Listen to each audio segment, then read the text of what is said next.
जय श्री माता जी। परम पूज्य श्री माता जी, कृपा करके आप सारे देव देवियों के साथ ये ध्यान और मेडिटेशन के मंच पर पधारिए। सभी संतों, सभी शुद्धात्मा, सभी देवदूतों, आप ही के साथ ध्यान करने के लिए उपस्थित हुई है। परम पूज्य श्री माता जी, कृपा करके आप सारे देव देवियों के साथ पधारिए और सभी संतों को, सभी शुद्धात्मा को निर्विचारिता स्थिति, ध्यान की स्थिति प्रदान कीजिए। माँ परम पूज्य श्री माता जी, आपके श्री चरण कमल पर कोटि कोटि नमन। कुंडली उठाकर बंधन लेंगे।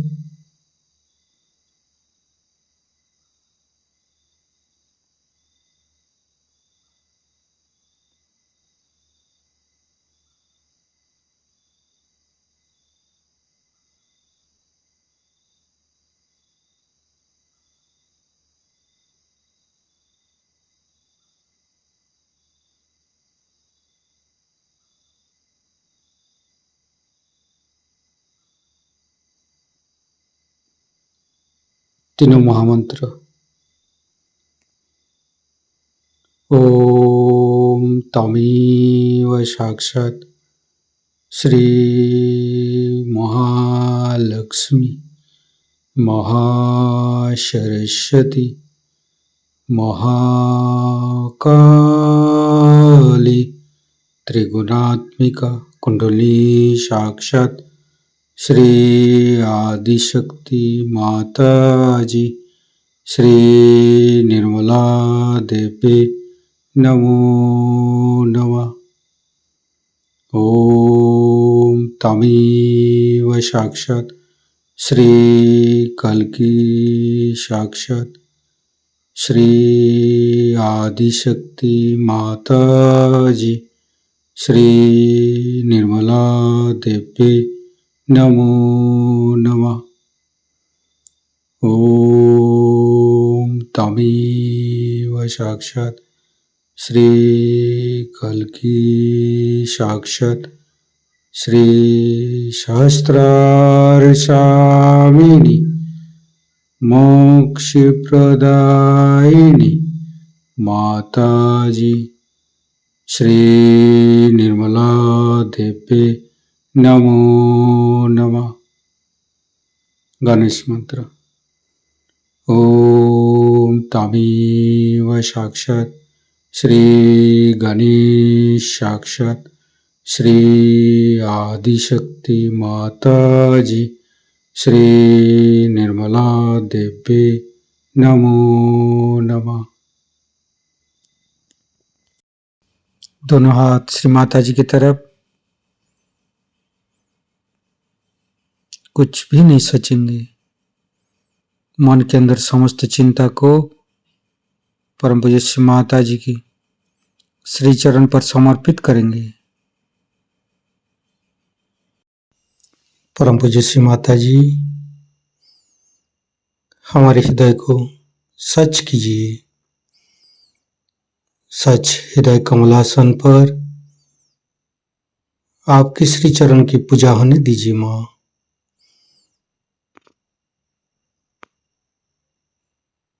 संपूर्ण चित्त मध्य हृदय पर परम पूज्य श्री माता जी की श्री चरण की शीतलता अनुभव करते रहेंगे। परम पूज्य श्री माता जी, हम अज्ञानी हैं। हमारी अज्ञानता के वश में यदि आपकी शान के खिलाफ कोई गलती हुआ हो, कृपा करके अब मुझे क्षमा कर दीजिए। माँ दोनों हाथों की अंगुली के ऊपर चैतन्य लहरें अनुभव करते रहेंगे।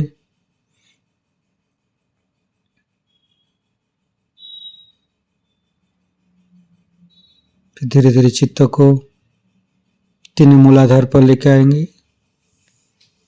परम पूज्य श्री माता जी, आप ही तो प्रभु गणेश है।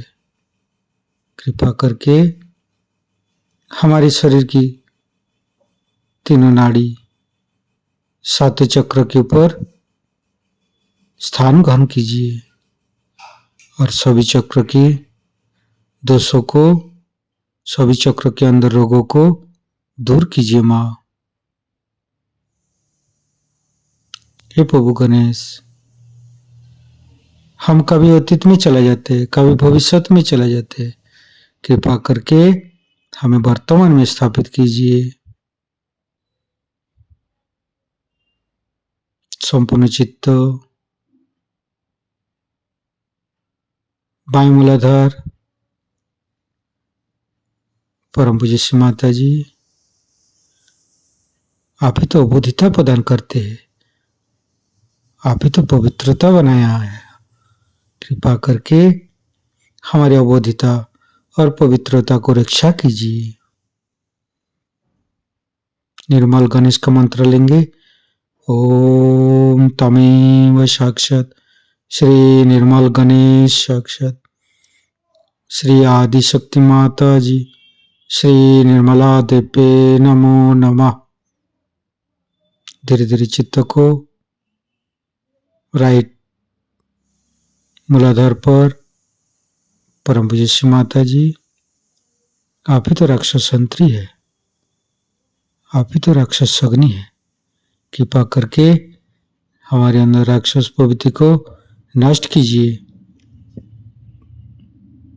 परम पूज्य श्री माता जी, आप श्री कार्तिक रूपे हमारे राइट मूलाधार पर आइए। मंत्र लेंगे। श्री कार्तिक।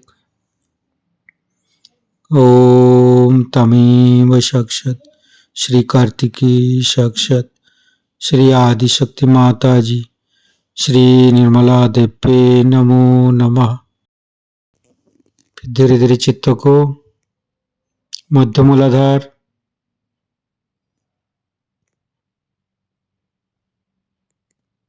ओम गंग गणपते नमः 4 बार करेंगे। ओम गंग गणपते नमः, ओम गंग गणपते नमः, ओम गंग गणपते नमः, ओम गंग गणपते नमः। साक्षात श्री आदिशक्ति माता जी श्री निर्मला देवे नमो नमः। परम पूज्य श्री माता जी, गौरी माता के रूप में हमारे मध्य मूलाधार में आइए और समस्त दोषों को दूर कीजिए। परम पूज्य श्री माता जी, हमारे ऊपर दया कीजिए, कृपा कीजिए, हमारी क्षमा को स्वीकार कीजिए माँ।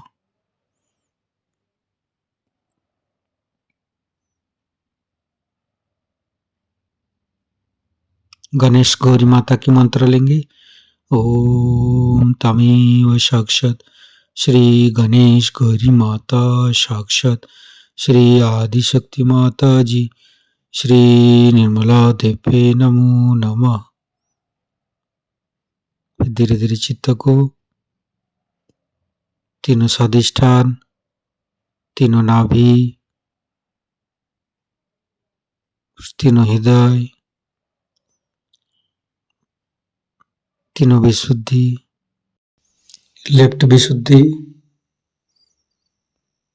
परम पूज्य श्री माता जी, आपकी परम कृपा में हम शुद्ध आत्मा है। शुद्ध आत्मा निर्दोष है माँ। परम पूज्य श्री माता जी, आपकी परम कृपा में हम दोषी नहीं हूँ माँ। परम पूज्य श्री माता जी, आपकी परम कृपा में हम दोषी नहीं हूँ, निर्दोष हूँ माँ। परम पूज्य श्री माता जी, आपकी परम कृपा में हम निर्दोष हूँ। फिर धीरे धीरे चित्त को राइट विशुद्धि। श्री माता जी, हमारे बानी की माधुर्य आप ही है माँ। आप ही तो हमें वाणी की माधुर्य प्रदान करते हैं माँ। कृपा करके हमारी राइट विशुद्धि पर माँ जसोदा और विट्ठल रुक्मणी रूप में आइए।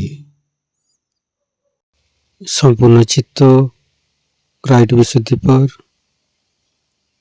गणेश अथर्वशीष से पाठ करेंगे। ओम नमस्ते गणपतये तमेव प्रत्यक्षं तत्त्वमसि तमेव केवलं कर्तासि तमेव केवलं धर्तासि तमेव केवलं हर्तासि तमेव सर्वं खल्विदं ब्रह्मासि तं साक्षादात्मसि नित्यं हरितं वच्मि सत्यं वच्मि अवतं माम् अववक्तारम् अवसोतारम् अवदातारम् अवधातारम् अवानुचानमवशिष्यम् अवपश्चातात् अवपुरस्तात् अवोत्तरातात् अवदक्षिणातात् अवचोदातात् अवधरातात् सर्वतो मां पाहि पाहि समन्त्रात् तं वाङ्मयस्तं चिन्मयो तं आनन्दमयस्तं ब्रह्ममयो स्तं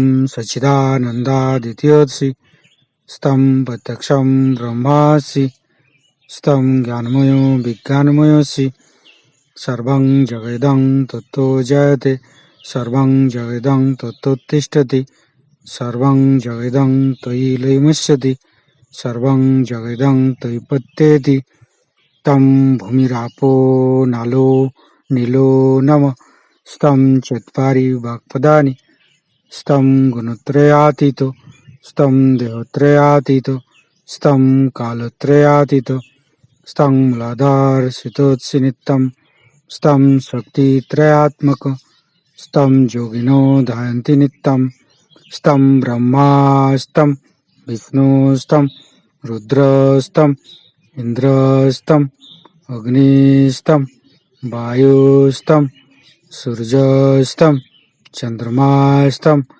ब्रह्मभूर्भुवस्सुरं ज्ञानादि पूर्वमुच्चाय वर्णादि तदनंतर अनुसारो परतरो अर्धेन्दु उल्लसितं तारेण ऋतं एतत्तव मनुष्यरूपं गकारो पूर्वरूपम् अकारो मध्यम रूपम् अनुसारो शांतिरूपम् बिंदु उत्तर रूपम् नादं संधानं संगीता संधि शैषा गणेश विद्या गणक ऋषि निश्चित गायत्री छंद गणपतिर्देवता ओं गं गणपतये नमः एकदंताय विद्महे वक्रतुंडाय धीमहि तन्नो दन्ति प्रचोदयात् एकदन्तं चतुर्हस्तं पाशमङ्कुशधारिणं रदं च वरदं हस्ते बिभ्राणं मूषकध्वजं रक्तं लम्बोदरं शूर्पकर्णकं रक्तवाससं रक्तगन्धानुलिप्ताङ्गं रक्तपुष्पे सुपूजितं भक्तानुकम्पिनं देवं जगत्तारणमच्युतम् आविर्भूतं च सृष्ट्यादौ प्रकृते पुरुषोत्तरम् एवं ध्यायन्ति नित्यं स योगी योगिनो वर नमो बृहत्पतये नमो गणपतये नमो पमतपतये नमस्ते अस्तु लंबोदराय दंताय विघ्ननाशिने शिवसुताय श्री वरदमूर्तये नमो नमः। साक्षात् श्री आदिशक्ति माता जी श्री निर्मला देवी नमो नमः। धीरे धीरे चित्त को मध्य विशुद्धि परम पूज्य श्री माता जी आप ही तो राधा कृष्ण है। कृपा करके हमारे गला पर आइए, समस्त दोषों को समस्त रोगों को दूर कीजिए माँ। संपूर्ण चित्त बुद्ध विशुद्धि पर रखेंगे। धीरे धीरे चित्त को प्राणाग्र वैकाग्र शास्त्रार परम पूज्य श्री माता जी हमारे अंदर अहंकार प्रति अहंकार को दूर करके हमारी ब्रह्मानंद को खोल दीजिए माँ। हमारी सहस्त्रार पर विराजमान होइए माँ। सहस्त्रार के साथ एक एक चक्र को जोड़ेंगे। लेफ्ट विशुद्धि, राइट विशुद्धि, मध्य विशुद्धि। माता जी हमें निर्विचारिता सिद्धि प्रदान कीजिए। दोनों हाथों पर सहस्त्रार पर परम चैतन्य का अनुभव करते हुए निर्विचारिता का मंत्र लेंगे। ओम तमेव साक्षात श्री निर्विचारिता साक्षात श्री आदिशक्ति माता जी श्री निर्मला देवे नमो नमः। परम पूज्य श्री माता जी हमारे ऊपर ऐसी कृपा कीजिए ताकि हम आपकी वाणी को सहस्त्रार से सुन सकूं। संपूर्ण चित्त सहस्त्रार पर परम पूज्य श्री माता जी का अमृत वाणी हम सहस्त्रार से ग्रहण करेंगे। अब थोड़ा बताऊंगी कि आज्ञा चक्र जो है वो यहाँ पर सीता है और ये महाविष्णु का स्थान है। आज्ञा चक्र आपका बहुत जोर से चलना शुरू हो जाता है जिस वक्त आप बहुत ज्यादा सोचते हैं आगे में। यहाँ पर जब बहुत सोच विचार शुरू हो जाता है तब आज्ञा चक्र चलता है। आज्ञा चक्र तब भी चलता है जब मनुष्य अहंकारी होता है।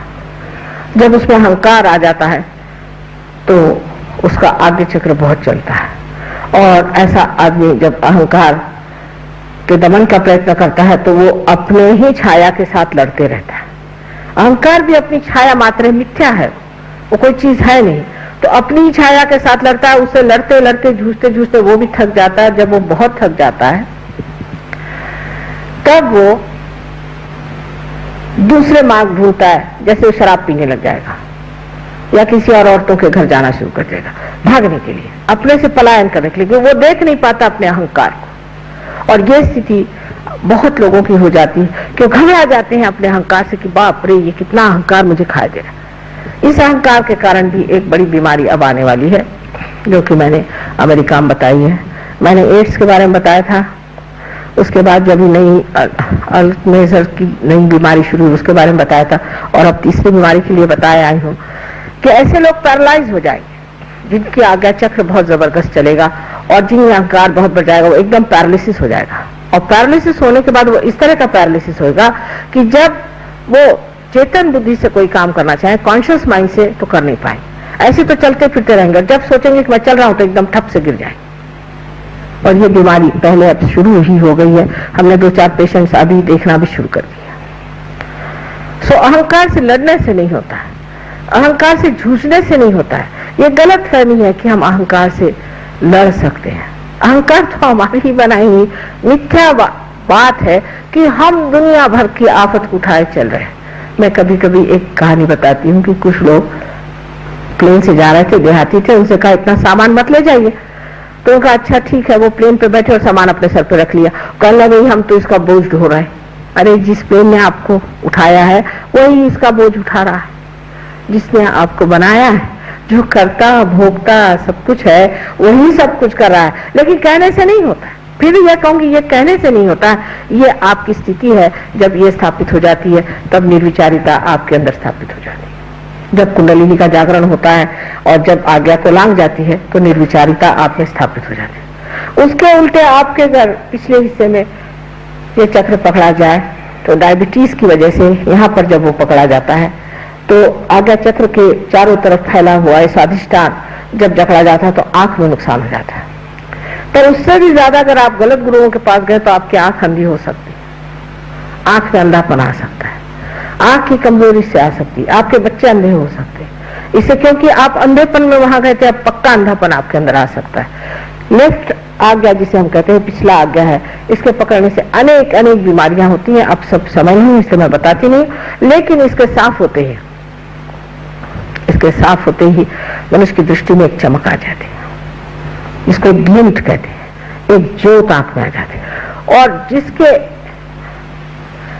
आज्ञा की चमक आ गई ऐसे आदमी की दृष्टि भी अत्यंत शुद्ध होती है, इतनी शुभदायी होती है कि जिस पर पड़ जाए उसका शुभ हो जाए। ऐसी व्यक्ति की सारी आकृति ही शुभदायी होती है, उस आकृति की काट छाट करने की जरूरत नहीं, क्योंकि वो सारी आकृति ही उसी बनी रहती है कि उसके खड़े होते ही उसके व्यक्तित्व में वो चीज होती है कि मनुष्य एकदम से ही उसको पा करके शुभ का लाभ होता है। हमारे यहाँ शुभ की बात बहुत करते हैं, लेकिन ये नहीं जानते कि शुभ और अशुभ चीज क्या होती है। जब कोई चीज शुभ होती है तो उसमें से चैतन्य बहना शुरू हो जाता है, उसमें से चैतन्य जब बहे तो सोच लेना ये चीज शुभ है और नहीं तो नहीं। तो पहली चीज जब हमारे अंदर आती है, जिसे कि हम निर्विचार समाधि कहते हैं, जो बहुत मुश्किल से लोग पाते थे पहले जमाने में, वो आपको एकदम स्थापित हो जाती है, आप निर्विचार हो जाते हैं। और इसको प्राप्त करने के लिए कोई सा भी विचार मन में आए, तुझे क्षमा कर दिया, क्षमा क्षमा क्षमा, ये ईसा मसीह ने हमें सिखाया है। ईसा मसीह दूसरे तीसरे कोई नहीं है, ये श्री गणेश का अवतरण संसार में हुआ। सारे उनका वर्णन आप अगर महाविष्णु का वर्णन पढ़े देवी महात्म्य में तो आप जान जाइएगा कि साक्षात वही है, न तो वो ईसाई के हैं, न हिंदुओं के, न मुसलमानों के हैं, लेकिन वो सहयोगियों के, उनके सबसे बड़े भाई हैं। और वही जिस तरह श्री गणेश सबके पहले सबसे पहले सहयोगी हैं, उसी प्रकार ईसा मसीह भी। ईसा मसीह का नाम भी बड़ा सुंदर लिखा गया, क्योंकि उनका नाम ख्रिस्त है। ख्रिस्त हिब्रू में उनको ख्रिस्त कहते हैं, ख्रिस्त कृष्ण से आया। राधा जी का ही स्वयं महालक्ष्मी का स्वरूप था, और राधा जी ने ही मेरी के नाम पर नाम से ही जन्म संसार में लिया, और उन्होंने ही ये बच्चा पैदा किया। ये आप अगर देवी महात्म्य पढ़े तो आप जान लीजिएगा। और उस राधा का ही ये पुत्र है जो श्री कृष्ण से पैदा हुआ। और जब वो बाप की बात करते हैं तो सिर्फ श्री कृष्ण की बात करते हैं। ईसा मसीह की सिर्फ 2 उंगलियां ऐसी रहती हैं, ये उंगली विशुद्धि चक्र की है जो कृष्ण की है, और ये नारायण की। दूसरा नाम उनका जो जीसस है, उसको हिब्रू में यीशु कहते हैं। आप जानते हैं यशोदा जी का नाम यीशु ही होगा, उनको यीशु पुकारते थे, इसीलिए राधा जी ने सोचा कि इनका नाम यीशु लेते हैं। अब ईसाइयों को कौन जाके बताए और हिंदुओं को कौन जाके बताओ। जब मैं आपसे ईसा मसीह की बात करती हूँ तो लोग निकालते हैं कि माँ तो यहाँ सबको ईसाई बना रही है, और जब मैं वहाँ कृष्ण की बात करती हूँ सब लोग कहते हैं इनको मैं हिंदू बना रहे। मुझे किसी को कुछ बनाने का नहीं है, मुझे सिर्फ आप जो हैं, जो आपकी चीज खोई है वो आपको देने की है, बस। अब इस भवसागर में एक और 2 जीव हैं बहुत महत्वपूर्ण, जिसको कि हम चंद्र और सूर्य के नाम से समझ सकते हैं। चंद्र और सूर्य ऐसे चक्र हैं जो इन नाड़ियों पर पड़ते हैं, इस जगह और इस जगह। इन चक्रों के ऊपर में 2 बड़ी हस्तियां बिठाई गई, वो बिल्कुल ही मानव स्वरूप है, वो मानव ही है सब। और उनमें से एक बुद्ध है और दूसरे महावीर है। लेकिन इनकी अगर पूरी हिस्ट्री सुनिए तो ये सीता जी की दोनों लड़के लव और कुश हैं, जो सिर्फ मानव रूप। और उसके बाद वो चढ़ते चढ़ते उतनी ऊंची पे पहुंच गए कि जहां वो बुद्ध और महावीर हो गए। तब भी उन्होंने सोचा कि हमने एक्सट्रीम पे पहुंच गए हम नॉन वायलेंस के, क्योंकि नॉन वायलेंस के जो उनके लोग आ गए और उनके जो सपोर्टर्स आ गए, उन लोगों ने नॉन वायलेंस में मच्छर बचाने शुरू कर दिए और खटमले बचाने शुरू कर दिए। तब उन्होंने मोहम्मद साहब के साथ जन्म लिया, क्योंकि मोहम्मद साहब साक्षात जनक के अवतरण थे, और उनकी लड़की फातिमा साक्षात सीता देवी आदिशक्ति थी, और उनके ही लड़के बन करके, हसन हुसैन बन करके उन्होंने करबला में अपनी जान दी, ये सिद्ध करने के लिए कि कोई सा भी एक्सट्रीम ठीक नहीं। और ये बात सत्य है कि नहीं, आप वाइब्रेशंस पे देखिए। अगर मैं झूठ कह रही हूं तो आपके वाइब्रेशन से आपको पता होगा एक भी अक्षर मैं आपसे झूठ नहीं कह। और उनके दोनों स्थान यहां पर बने, अपने सर में यहां पर दोनों बने। जब आपकी नाभि लेफ्ट पकड़ती है तो सोचिए कि महावीर का स्थान खराब हो गया, और महावीर का स्थान खराब होने का मतलब है आप बड़े कट्टर आदमी हैं। ये नहीं खाना, वो नहीं पीना, इसको नहीं छूना, उसको नहीं करना, सवेरे से नहाना धोना, एकदम स्त्री वाले कपड़े पहनना, और इस तरह से बहुत ही बिल्कुल ही स्टिफ आदमी होना, इसे लेफ्ट नाभि पकड़ती है। महावीर जी का नाम आपको लेना पड़ता है। और राइट नाभि आपकी तब पकड़ती है जब आप बड़े अहंकारी हो जाते हैं। खाने के मामले में मुझे ये पसंद है, मुझे छोटे आलू की सब्जी के अंदर मेथी कटी हुई पसंद है, पकड़ गई आपकी नाभि। मुझे बाथरूम ऐसा पसंद है, माने आप आगा खान है, आपको आगा खान का पैलेस पसंद है, तो हम क्या करें इसे? इस तरह की तानाशाही करना, मुझे ये चीज पसंद नहीं आई, मैं वहां गया साहब, मुझे उनके ये कपड़े पसंद नहीं आए, आप ये साड़ी पहनी मुझे पसंद नहीं आए, गए आप काम से। ये बुद्ध का हाल है। इस तरह से अहंकारी लोगों का ये पकड़ जाता है। तो इस तरह से सूर्य और चंद्र की दोनों नाड़ियां पकड़ी जाती।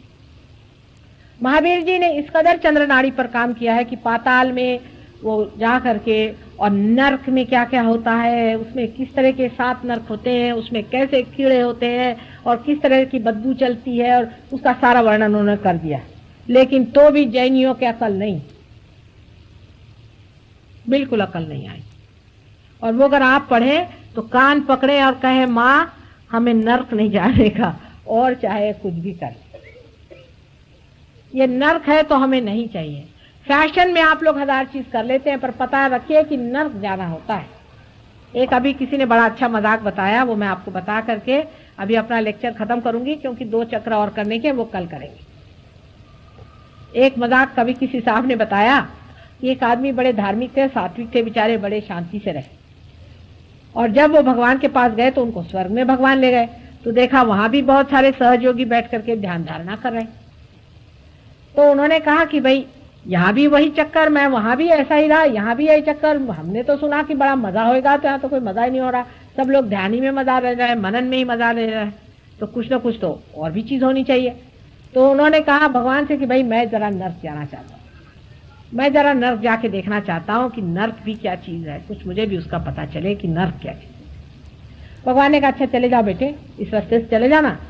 वहां गए तो देखा वहां माँ रंगरलियां मच रही हैं, औरतें नाच रही हैं, तमाशे हो रहे हैं, गाना बजाना हो रहा है, वो गंदी भद्दी बातें हो रही हैं, सब शराब चल रही है, सब सिगरेट चल रही है, मतलब जैसे यहाँ होते हैं ना, क्या कहते हैं उसे, भूल गई मैं, हाँ नहीं कैबरे नहीं कहते आणखी तुम्हाला माहिती, हाँ डिस्कोथेक, हाँ डिस्कोथेक खुले हुए हैं उनका। वाह भाई वाह, ये तो जगह पे मैं पहुंच गया। तो उन लोगों ने संगीत अपना ठहरा, पूछा भाई तुम यहाँ किस सिलसिले में खड़े हो? पहले मुझे नर्क में जाने का है, इसलिए मुझे भगवान ने यहाँ भेज दिया। पहले अच्छा ये देखो ये दरवाजा, यहाँ से जाओ। दरवाजा जैसे खोला तो देखा लोगों को कढ़ाई में झोंक रहे हैं, कहीं जला रहे हैं, कहीं उल्टा टांग रहे हैं, गर्दनें काट रहे हैं, मैल पीप में छोड़ रहे हैं, कहीं उसमें गंदे गंदे प्राणी उनके ऊपर चढ़ रहे हैं, उनको खा रहे हैं, लेपर्स के जैसे सब खड़े हुए हैं। दौड़ के आए वापस, उनका भाई ये क्या, ये तुम लोग तो बाहर ये कर रहे हैं, अंदर वो हो रहा है। कहले ये हमारा पब्लिसिटी डिपार्टमेंट है नर्क का।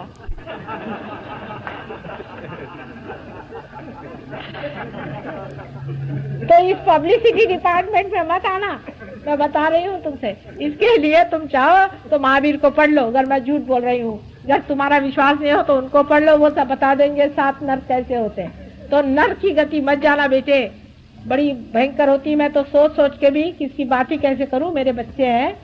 तुम सोचो कि कोई माँ अगर जानती होगी नर्क क्या है तो वो चिल्लाएगी, चीखेगी, बच्चों को अपने पकड़ के रखेगी, बाबा रे वहां मत जा।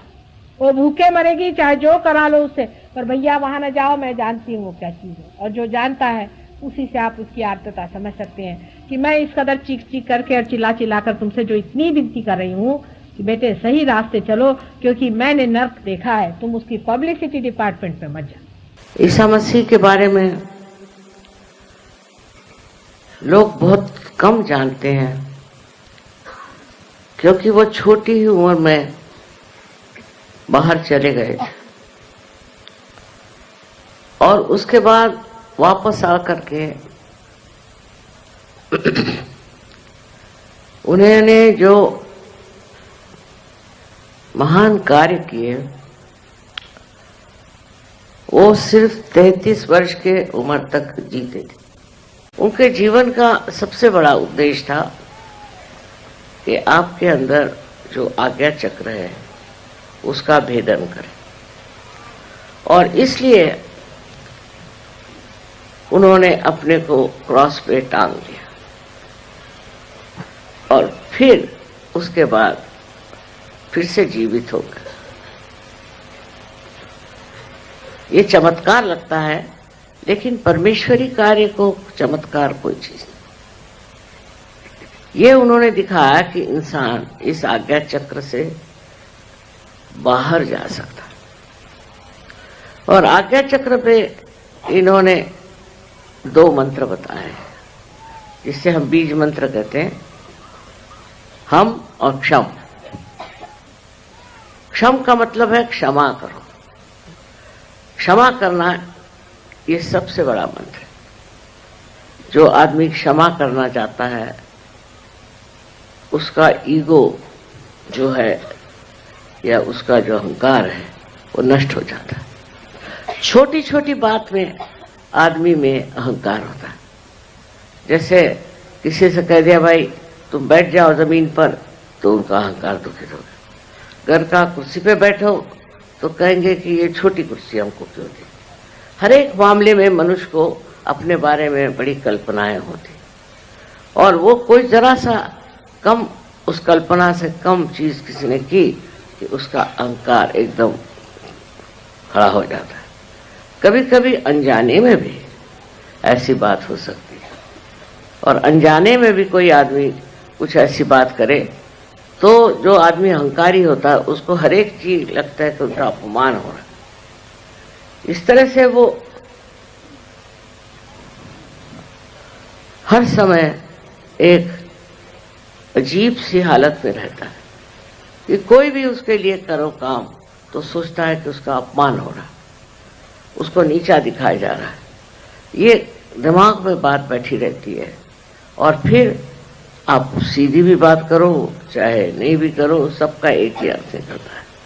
इसलिए देखना चाहिए और सोचना ये चाहिए कि जो ईसा मसीह ने कहा है कि आपको अगर किसी के लिए भी ऐसा लगा कि उसने आपका अपमान किया या उसने आपको दुख दिया, तकलीफ दी, तो उसे आप क्षमा कर दो। अब देखिए, अगर आप सबको क्षमा कर दें तो क्या हो जाएगा?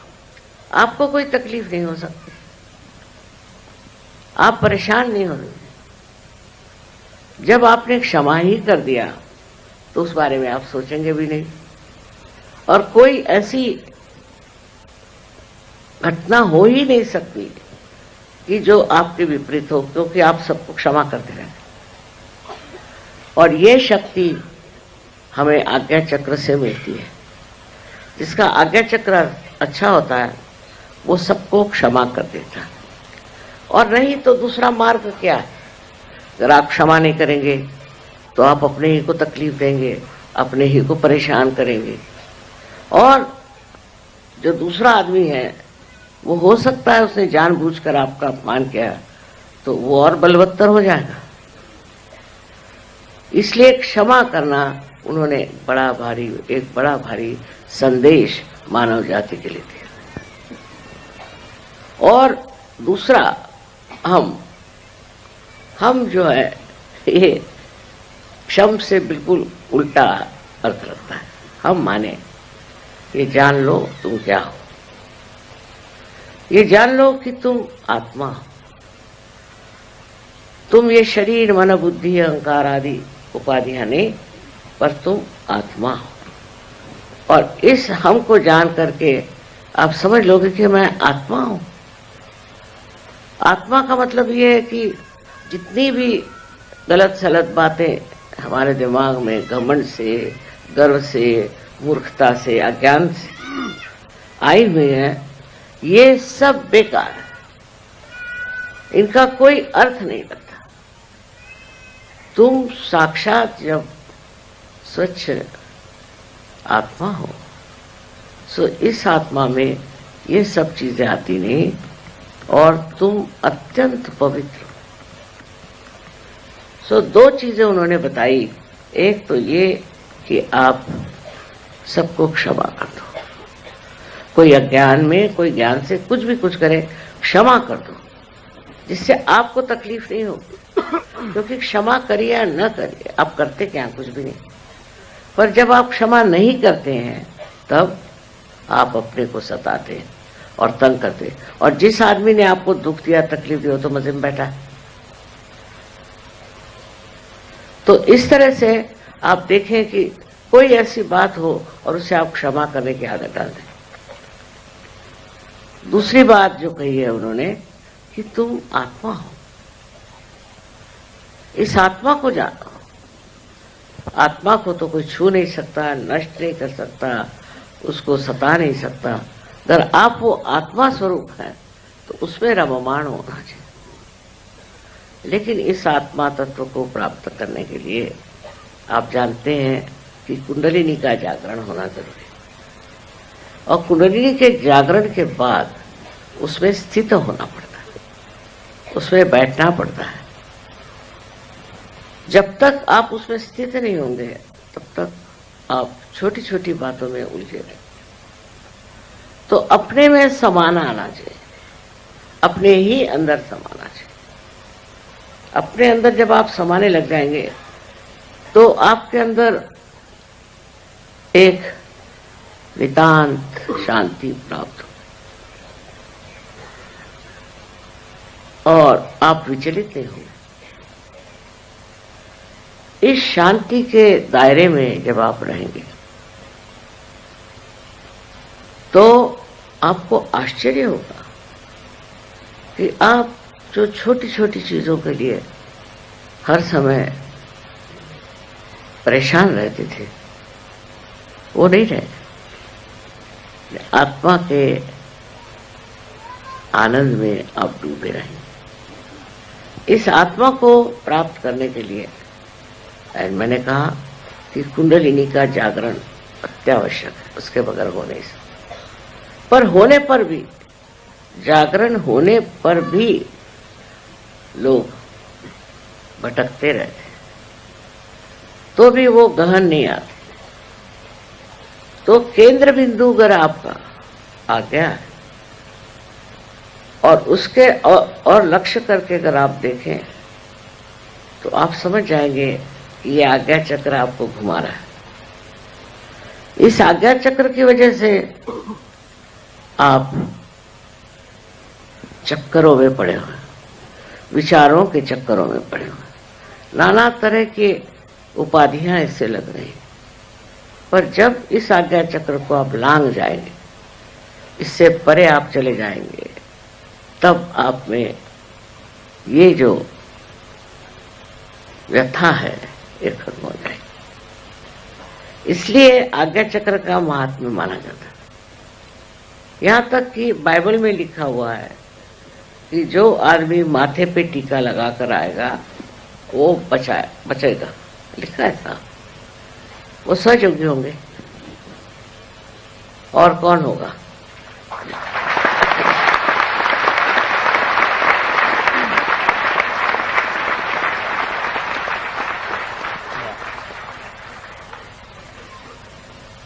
काम तो प्रचंड है। वो 12 आदमी थे, आप लोग हजारों हैं, लेकिन एक एक आदमी ने वहां जो मेहनत की है उसके एक सस्तांश भी आप लोग करें तो न जाने कहां से कहां ये कार्य फैल सकता। अब मेरे लिए तो यही एक आधार है कि आप लोग सहयोग को बढ़ाएंगे और सारे विश्व में इसे फैलाएंगे।